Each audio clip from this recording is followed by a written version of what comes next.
Good morning, everybody. My name's Darren Laverty. Welcome to Financial Fitness Fridays. I've got a fantastic show for you today. Got a great guest today, Jamie. He's back from the one we did in the summer. He was very popular, so a lot of people wanted to see him again. So just going to kind of set the scene, a bit of an intro, and then we're going to get into it today. It's about investments, investment strategies and vehicles to try and help you understand these things and give you a bit more control and a bit more power with your own finances. Today's session is going to last for 30 minutes officially, and then what we're going to do is I'm going to ask you along the way to give us questions. There's a Q&A thing at the bottom. If you can put them in there, and then at the end I'll be reading through those questions, and what I'll make sure I do is then ask questions of Jamie that you ask us, but questions that are going to be helpful for the whole audience, not just individuals. If there's questions in there that are a bit individual, we'll pick those up afterwards. So we're going to do a hard official stop at half an hour, and then we'll keep the Q&A going if need be for another 15 minutes or until the questions dry up. So you know, I talk about this whole thing from a psychological standpoint, and we did this last week, and I just want to point a couple of things out. You know, firstly, at the end of today, all we ask you is that you give us some feedback. Okay, we want to get your feedback to fine-tune these events to make them better and better and better. And we don't know who's going to be on the session. It could be anybody. It's a very diverse audience. It's not kind of we're not strategic with that. And so what it means is we try to make most people happy. We try to please as many people as possible. But last week we got some feedback. And the feedback was from one end of the spectrum was it was too technical, too much jargon. On the other end of the spectrum, we were told it was too simplistic. So, you know, apologise for that, but we really do try to appeal to the masses where possible. So, you know, that doesn't cost you anything, and hopefully you'll pick up something along the way and learn something. So, but the key thing is, from my perspective, you know, investment is a psychological thing, you know, and we need all the help we can get. And what drives it is psychology, it's fear, and it's greed. So what I'm going to do, I'm just going to do a little recap from last time in the summer on the, here we go, yeah. So I'm just going to do a bit of a recap as to what he got to, and then I'll introduce Jamie, and then I've got a whole bunch of questions here ready to ask him, and then we'll start looking at your questions as well. Okay, so where we got to last time is I was, you know, talking about investment is a psychological thing. Of course, there's a few basic mechanical things we've got to do, and Jamie talked about, you know, these three things, and we need to have an emergency fund. And emergency funds there for us. You know, if we've got things that come at us, that expenses that we weren't planning for, what we don't want to do is go into debt. So we need to have that cash there to avoid going into debt, going down that slippery slope. Jamie was also saying, if you're going to invest, it's for a 5-year minimum term. You've got to have that kind of mindset. And also you've got to have a balanced approach to it. And this is really sort of segueing into the session today about investing. He also talked about volatility, which is, you know, what these graphs here showed was that, you know, the blue is a more volatile investment. And we're going to go into a bit more detail in that today. But the key thing is here, on the long term, it should always outperform other investments. But you've got to be prepared to take the roller coaster ride. So you can see here, you know, on the graph there, see where it drops really suddenly, whereas a portfolio 3, the red one, is a lower risk fund, and it does go up over time, but it doesn't go up as fast. But you just don't get those horrible shocks when the markets go against us, and we've all seen that this year. It's been an interesting, turbulent year. So we also talked about passive and active, and again, Jamie's going to talk a bit more about that today. Okay, what we covered last time was that passive is where he talked about the charges, and its job is just to track the market. So the asset allocation terminology here, I know we're going to get to that in a minute, to track the market. But active, where the fund managers actively buying and selling and trading, their job is to beat the market, costs a bit more money. So obviously to beat the market by at least the extra charge. So again, Jamie's going to tell us a little bit more about that as we go through as well.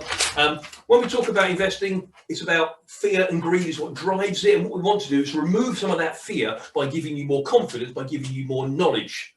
And this is what most people tend to do wrong, okay? The markets are up, they get greedy, they buy. They buy when things are high, and then they drop, they see them drop, and then they sell when they're low. And this is, you know, buy low, sell high is the way to do it. But really, if you're going to be doing that, this is not investment, this is trading, okay? So, you know, what today's about is investing, not trading. If you want trading, you know, you need to see a stockbroker.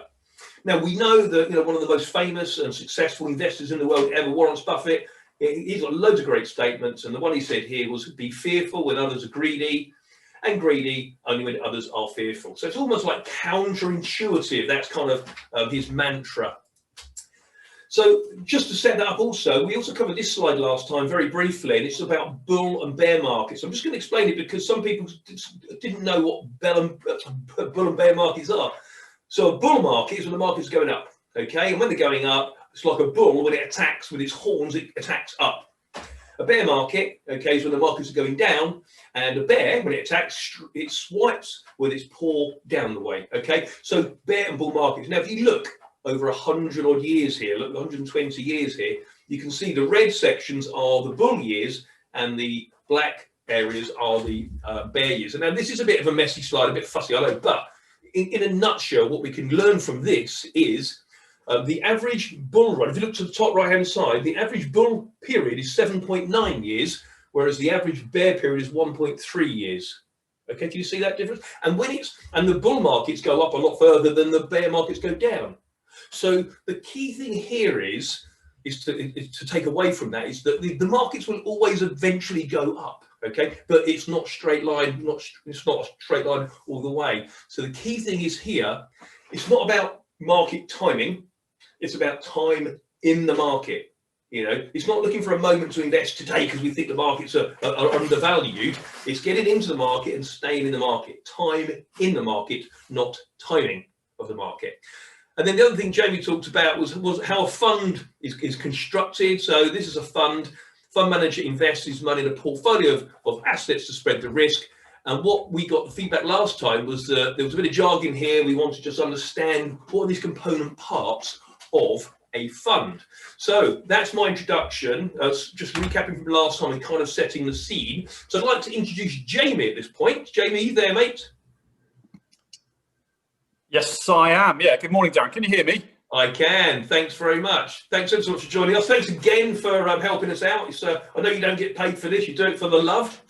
I do. And do you know what? Like you, I'm passionate about educating people and helping to put people in a more informed position than they would be before. And I hope we can do that over the next half an hour or so. Yeah, we can remove some of that fear, you know, so people don't make some bad decisions. That would be really useful. But I thought we'd start, based on the last session we did, it would be a great place to start with just busting a few bits of jargon out there. There's a lot of jargon going on, and I know what you financial advisors are like. You know, you live in a different world and you speak in this world, and we don't understand. We're so used to it, aren't we? We're just so used to it, and we forget sometimes that people are not as familiar with these things than we are. Also, acronyms people use a lot as well, don't they? So let's just let me ask you. I've got 5 words. These are used quite regularly, but I just want to make sure that we can explain them in plain English. So just go back to active and passive. What's that? What does that mean when it comes to an investment fund? Okay, so active and passive are the two main styles of investment management. So a passive fund is a fund that tracks the market or a benchmark up and down. All it's designed to do is replicate the stock market or the benchmark that it's sort of pegged to. Now, if we take the FTSE 100, for example, if you invested in a FTSE 100 tracker or passive fund, if the FTSE 100 went up by 1%, then that's what your fund would do. And vice versa, if it went down by 3%, again, that's what your fund is designed to do. Now, an active fund is different because an active fund is trying to beat the market. And trying to beat the market is actually quite a difficult thing to do. So you've got an investment team, a fund manager, as they're commonly known, making decisions, trying to invest money, trying to beat the market or benchmark that they're pegged to. Now, there's some key differences between the funds that's worth just touching on. Firstly, costs. Passive or tracker funds are much lower cost. And a typical passive fund is around 0.5% compared to an active fund, which is typically 1.5%. Now, there's a couple of disadvantages to both of them to just be aware of. When the market is going down, what's your passive fund going to do? It's going to follow the market down because there's no one there to make decisions to preserve the value of the fund. Whereas with an active fund, there's more opportunity for the fund manager to intervene to try and preserve the value of the fund when the market is going down. But warning, because it's widely regarded, there's lots of academic research on this, that up to 2/3 of actively managed funds don't actually do what they're designed to do. They don't actually beat the market. So investors could end up paying more for less returns. So just something to be aware of. 2/3, that's a lot.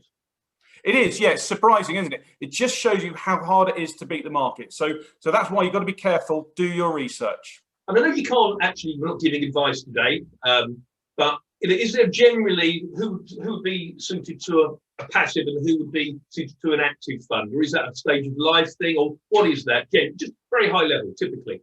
I think it varies so much. You know, typically for most people, perhaps the best outcome is having a blend of those two funds within your portfolio. Now, what that mix might look like would depend perhaps on your appetite for investment risk, how much volatility you can withstand. Typically, passive funds may be a little bit more volatile than active funds, but that's not always the case. So it's something that we'd expect to explore with our clients to understand how they feel about both of those styles. Okay, brilliant. Thank you very much. So another word that's commonly used, I'm sure confuses a lot of people, equity. What is equity? Yeah, it's funny, isn't it? Equity is the same thing as a share, basically. And if you have equities or you own shares, you're effectively a shareholder. You're an owner. You own a small part of a business. And this is really important because if you've got pension savings, if you've got investments, you are already effectively an owner, probably of hundreds, if not thousands of different businesses. Now, the key thing to be aware of is the price of shares or price of equities is influenced by how investors think a business will grow in the future. So they're sort of taking a guess, if you like, of the prospects, the profits from that business in the future. And for investors, the way that they make a return, very simple. What you want to do is to buy a share at a certain price and sell it in the future for more to make a profit. Okay, brilliant. So I think the key thing on equity is it's the percentage of equity in a fund, which is going to come into play later, isn't it? That's right. Yeah. We'll have a look at equities and the different types of equities and the other things people should be considering. Okay, so the other thing that's in funds that you hear a lot about, and I'm sure a lot of people don't quite understand them, is gilt. What's a gilt? A gilt is a UK government bond. And what that is essentially it's an interest-only loan from an investor to the UK government. And the UK government will pay a fixed amount of interest over the term of the loan. That's known as a coupon. And at the end of the loan, they then pay back the capital to the investor. Now, these loans or these bonds can be as long as 50 years. Now, a couple of things to be aware of. Gilts are often seen as pretty low risk on the sort of the overall risk spectrum because they're government backed. You know, the scene is very safe. But obviously the returns will typically reflect this. And pension schemes are typically buyers or investors in government bonds because they're very safe and because they provide a stable and secure future income that can be used to meet pension payments in the future. Now, I think gilts should be part of an overall portfolio, part of that balanced approach, because typically, as we've seen in the past, when shares fall in value, gilts kind of stand firm. They hold their value. So they're said to be a volatility stabilizer. And not just, you haven't just got bonds to governments, the UK government. We've got exactly the same thing for companies. They're known as corporate bonds. So I'm thinking then that gilt's going to be quite popular going forward as the government needs to borrow a lot of money. That's right. I think that's how we're gonna get out of this mess. We'll see some huge issues of government bonds in the future, probably going up to sort of 50 years or so. And I expect there'll be a lot of demand for them from pension funds. Brilliant. Okay, so another key word that's used a lot, a platform. I mean, what is a platform apart from where you wait for a train? Well, a platform is just simply an online hub where you can view the values of your investments, the values of your pensions in one place. And normally the platform will enable you to facilitate transactions. It might be switching your investments around, maybe withdrawing money or making new contribution. So you can kind of do that stuff online then? Yeah, that's right. Yeah, for the vast majority, there's lots of different platform providers out there. So again, just choose carefully if you're looking at an investment. Okay, so then the other word is wrap, and also wrapper. I think people get confused with those two things. Can you just explain that for us?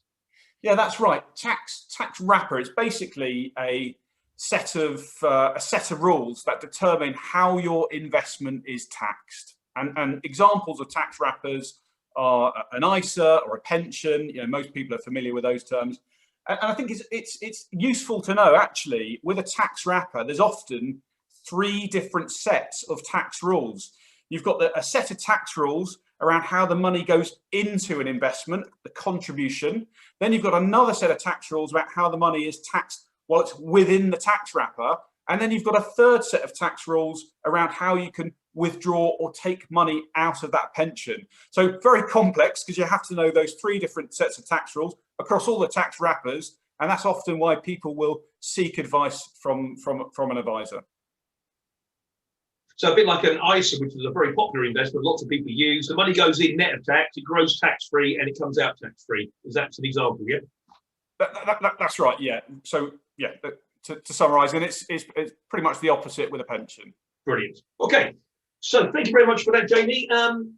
So if people are going to get started with these kind of investments, how much risk should they take, and how do they work it out? How does one work it out? How much risk you should take?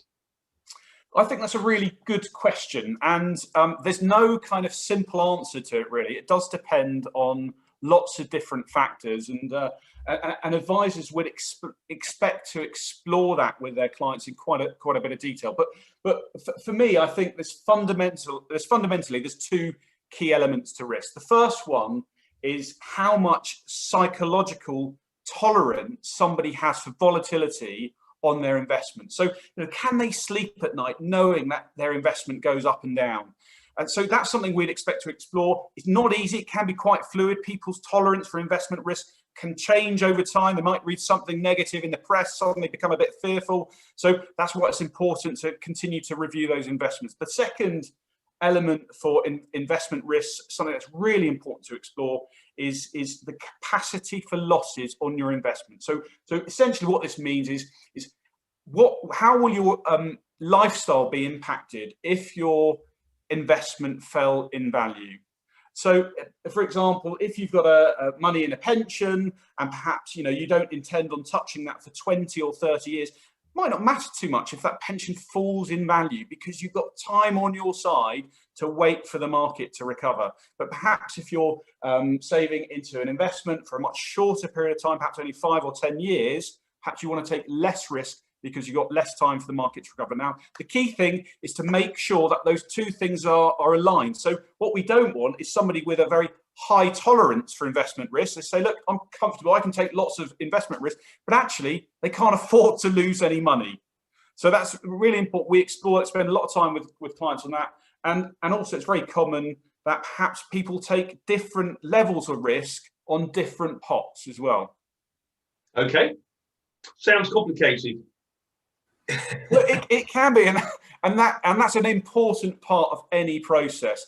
I think it's important that people understand the underlying risk of any investment that they make, and that will require doing research, reading various materials around it, and if they don't feel comfortable with that, that's when they might want to seek advice. Okay, so if somebody's kind of worked out, I mean, I know some people can work it out with an advisor, and I'm sure there's some online tools we can mention later where people might be able to work out their own volatility rating sort of thing, so they can kind of match their own thinking to the right kind of investment fund. But what sort of returns should people expect from all these different types of investments and assets we've just been talking about?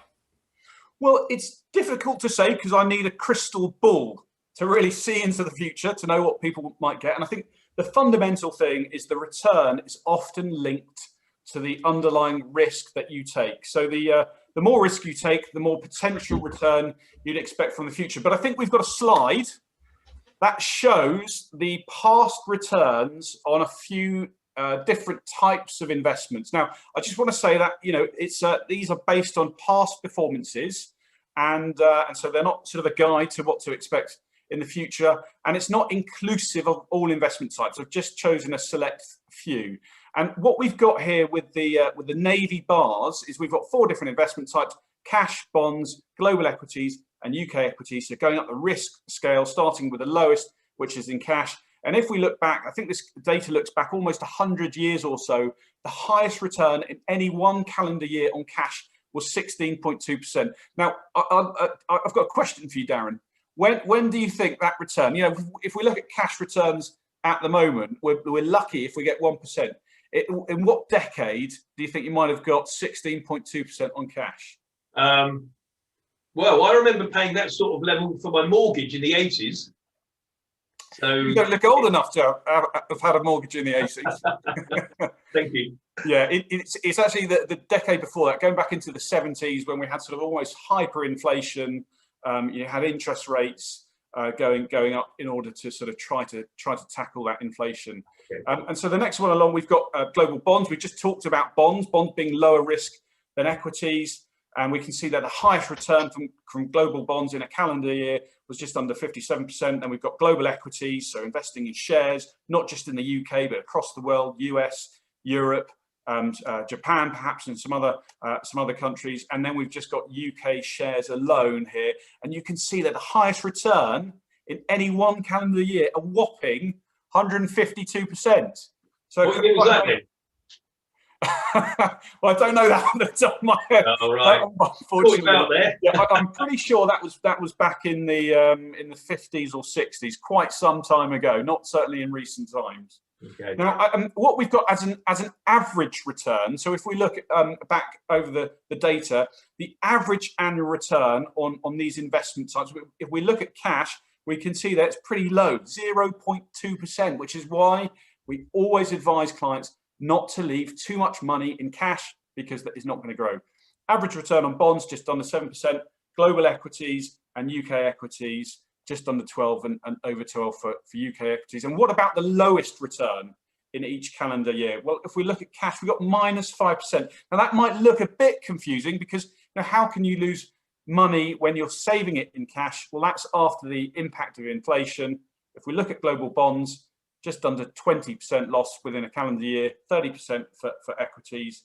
And again, you can see the volatility there as you go up the risk spectrum, with UK equities falling just under 52% in any calendar year. So, that would be quite scary, I imagine, for any investor.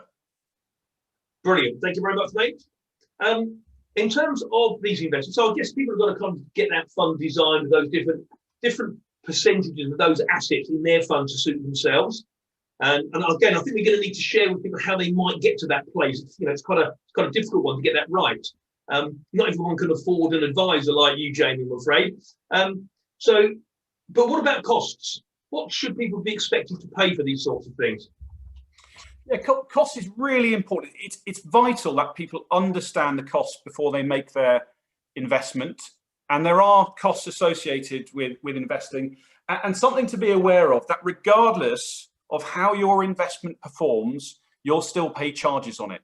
So worst case scenario, if your investment is falling in value, you're still likely to be charged on that.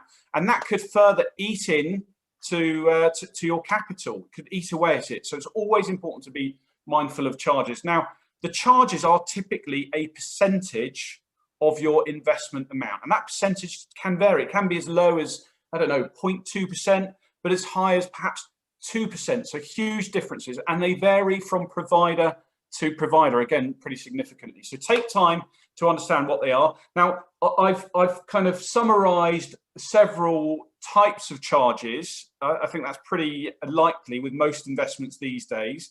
So usually with your platform, going back to that word platform provider, there'll be a charge known as a platform charge or an admin charge, for example. So important to check that out. There'll be charges associated with the funds that you invest in. Sometimes there's fixed charges as well, perhaps to buy and sell funds. There might be fixed dealing charges, perhaps £10 for a trade or something like that. And if you've got financial advice, your financial advisor will also charge you as well. So it's really important. Spend a bit of time understanding what those charges are. Every provider should have them. They should be very transparent, easy to find on the website. If they're not easy to find, then that might be a bit of a red flag. But as I said, important to take time to understand what they are, because they can eat into the growth. And one other thing, low charges aren't necessarily better. Okay, so I'm not saying cheap is not necessarily better. Do your research first. Okay, thanks a lot, mate. So I'm conscious of time, so we've got 4 minutes before we have the official ending, but we will carry on, everybody, if you want to stay on for the questions. There's a fashionable word going around at the moment called ESG investments. I mean, people are hearing about it a lot now. Could you just explain what an ESG investment is, please, mate?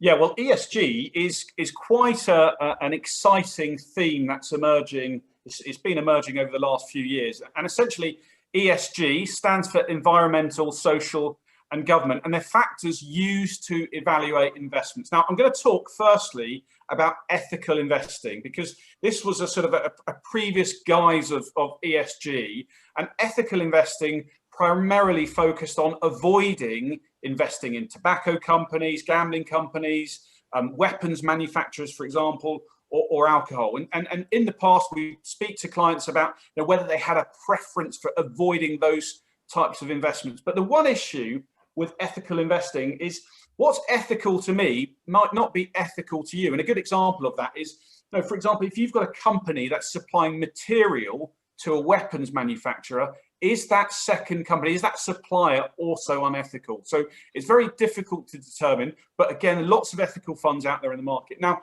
ESG goes further than that. ESG is more positive screening. ESG is looking at the environmental impact that a business or a company has. Do they recycle? How do they impact on the globe, on the planet and the environment? It also looks at the social factors, for example, what support they provide in the local community, as an example. Do they focus on trying to drill down labour costs? And again, the governance side of things is just looking at how the business is run. Are they very open and transparent about the way that they run their business? Now, ESG is primarily about investing in a responsible and sustainable way, and this is widely regarded to be the future. We're very excited about it here. I think it's a theme that we're developing. We're getting lots of clients come to us, approach us about it, and have those discussions. And again, I'd encourage people to go out there and do some of their own research and just learn a little bit more about it if they want to. Brilliant, thanks, Jamie. So again, now this event is not about promoting Fossa De Novo or promoting Jamie Smith, but some people are going to really need to find an advisor, really. So, Jamie, can you just help people if they need to go and find an advisor? Can you give us a couple of pointers how to help people go and find one that's going to be suitable for them? Yeah, there's several ways of finding an advisor. A lot of clients that we work with are typically introduced to us through an existing client, so they're referred to us. So we don't often talk to other people about our money, but I'd encourage people perhaps to ask people that they know, friends, family, how do you manage your money? Who do you work with? Do you work with anybody? That kind of thing. If they're not comfortable doing that, then there's a couple of websites out there. There's one called unbiased.com and there's another one called vouchedfor.com. And all you need to do is put in your postcode, and this will find an advisor close to you. And what I recommend is people just speak to perhaps 2 or 3, get a feel for them, ask them what they do, what their approach is, perhaps do they have any specialities, and importantly, what their fees are. And then people can choose who they think is the best fit for them. Brilliant. They might even end up coming back to you if you go through Unbiased. I think you're registered there, aren't you? I think I am, yeah, that's right. Okay, brilliant. Well, look, we're coming to the end. I just want to finish off the last couple of slides because we are regulated. There's a couple of caveats that we need to put up here, but also I'm just going to tell people about next week and then we'll crack on with questions. There are quite a few questions coming in. So next Friday is about debt management. That doesn't necessarily mean you have to be stressed out and in debt to come along to this. This is for anybody. We all use debt if we use it wisely. Some people will be struggling with it. So we've got an expert guest coming along to support us on that. I've done an initial run through with them. Absolutely brilliant. So please jump on that and tell everyone else about that as well. And even if you just come along to avoid ever going into debt, that's not a bad place to be. That's the caveats I need to put up. Now, I've got quite a few questions here for you, James. So everybody else, can I ask you to do me a favour? if you're going now, please, please, please, could you do the feedback form? When you come out of here, give us the feedback. We really desperately want to know what you think. Did you like it? What didn't you like?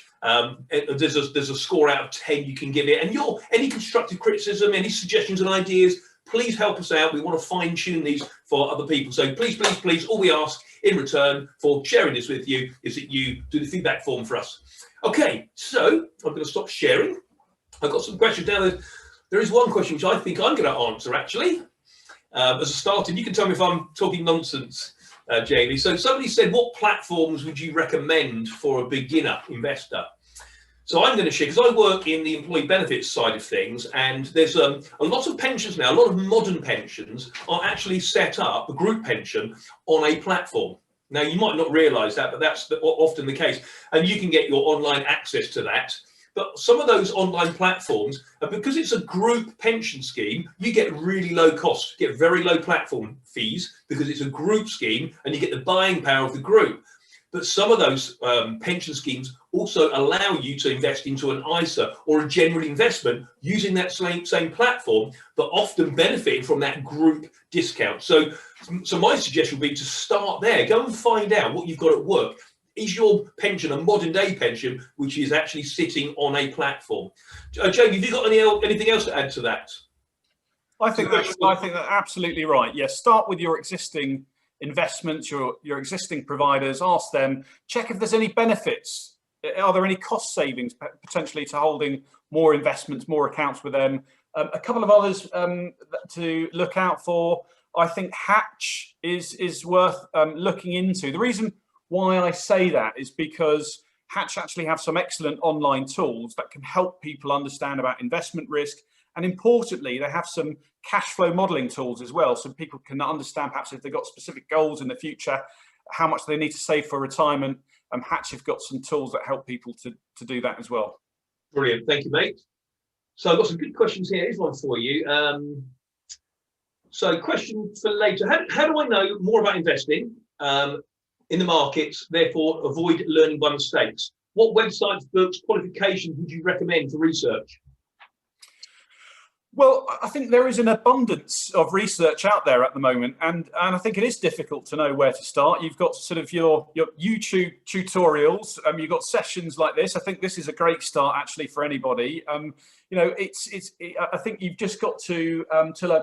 What you want to do is go back to those 3 basic rules of investing. Make sure that before you start investing any money for the longer term, before you start taking any risk, you have an emergency fund to start off with. Then once you've got your established emergency fund, then make sure you've got that longer term investment horizon, a minimum of 5 years. And once you've got that, then look for a balanced fund. But there are thousands of different funds out there. There's lots of different providers out there. So it can be difficult to navigate that. I think there's no shortcuts to it. You've just got to spend time doing research or perhaps even speak to an advisor. Most advisors are happy to give somebody 45 minutes, an hour of their time, and then that person can then choose whether they want to work with an advisor first.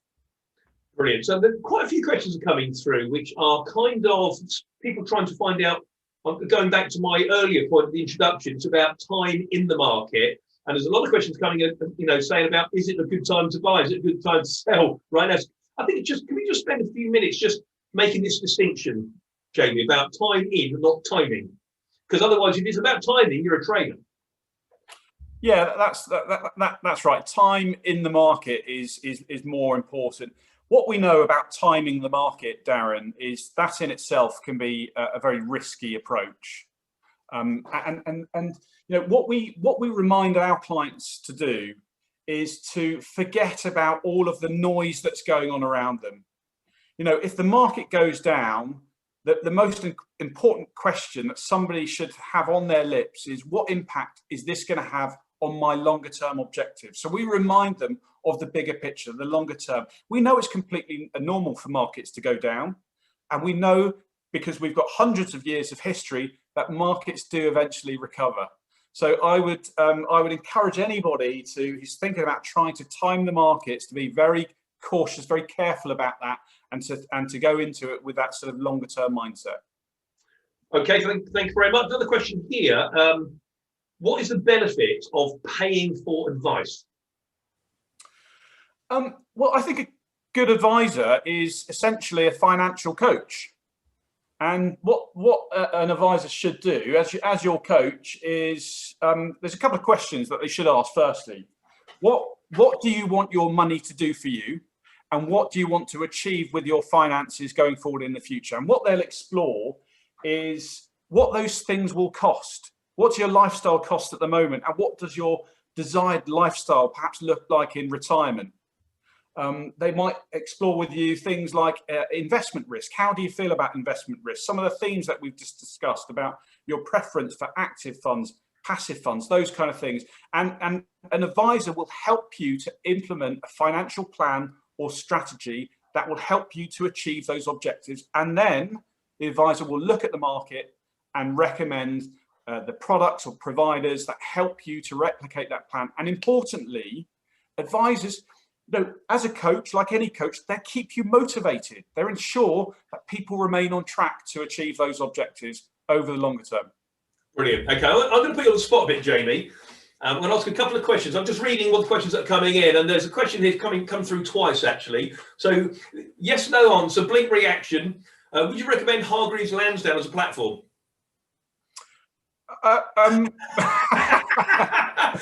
Typical financial advisor, aren't you?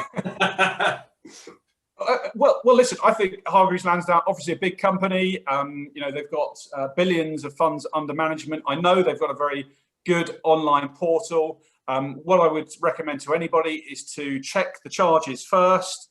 I know that they're not the cheapest provider, if you like, in the market, so be very careful about that. Undertake some research. Unfortunately, I can't tell people what platform is going to be best for them, because it depends on several things. It depends on the preference for risk, what they want to achieve, a number of things. So sorry if I'm evading the answer there. Okay, I've got another couple for you. Probably get in trouble for this. Would you recommend going through your bank? I think it's not a bad place to start. Again, you want to understand what your bank offers in terms of financial advice, understand the costs involved, do your research again. Importantly, ask your bank about the underlying products and services they provide. Banks tend to be very restricted in the products and the pensions and investments that they offer. So you might want to just look into that first. Sometimes it's good to work with a provider that has a more flexible offering, but I think it's always a good place to start. Okay, there's another question here. Oh, I can't say this one. No, I'm not. Elaine, we'll answer you separately, Elaine. I'm not going to put that one out. I'll get into trouble. That company's a very large organisation. If we said anything wrong, we'd probably get sued. But we'll have a private conversation with you afterwards if you need it. Okay, what else we got? Okay, bear with me. Don't quite understand this question. What's the process when you come to sell? Top line answer would be great. When you come to sell an investment? I guess so, yeah. Well, normally you need to make that instruction to your investment provider. It can typically take 5 days or so. So for you to, once you've given that instruction, you provided that instruction to your platform, for example, it can take 5 days for the funds then to settle. So that's moving them out of the underlying investment fund, moving it into cash. And then it might take 3 to 5 working days for your provider then to transfer that cash from your investment plan to your bank account. So I would allow for at least a couple of weeks to move money from an investment to your account. Brilliant. Okay, and I think we've got time for one more question, unless we get a few more coming in at the last minute. But this one here is it ever too late to start investing?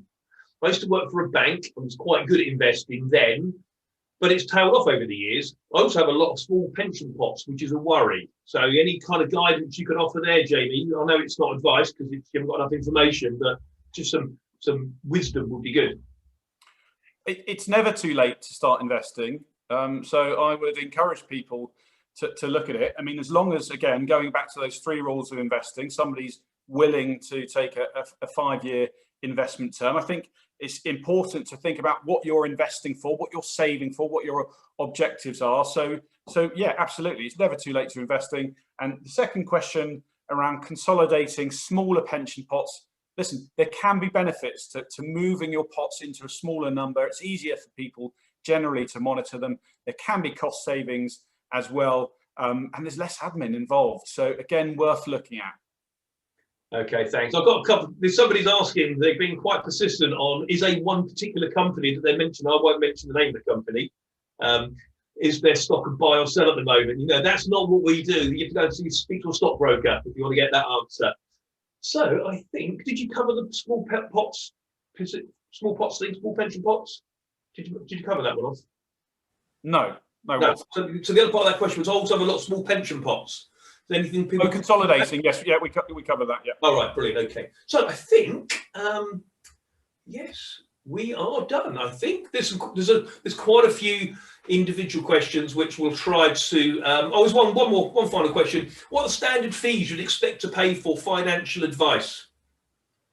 Again, it can vary. I would say typically it's between 0.5% to 1% per annum. So again, it will vary from individual from individual advisors. Speak to them first. So basically, it's the type of service and also the amount of pot you've got. So 0.5% of a large pot would pay for the service, whereas maybe it needs to be 1% of a smaller pot. Is that kind of where we're coming from? Yeah, generally it involves in the underlying work, cost involved, how often you might want to meet with your advisor. Yet size of the pot is important as well. Yeah, speak to your advisor because it can vary. Fantastic. Right, Jamie, you've been an absolute superstar. Thank you very much indeed. That's the end of today's session, everybody. Thank you so much. Thanks for your good quality questions. Please, if when you come off this, would you please do the feedback for us? We didn't get many last week, so I didn't ask you to, so I'm sorry about that. But please give us that feedback. We really want to fine tune these, and we want to do them every quarter. We'll do a month of them every quarter.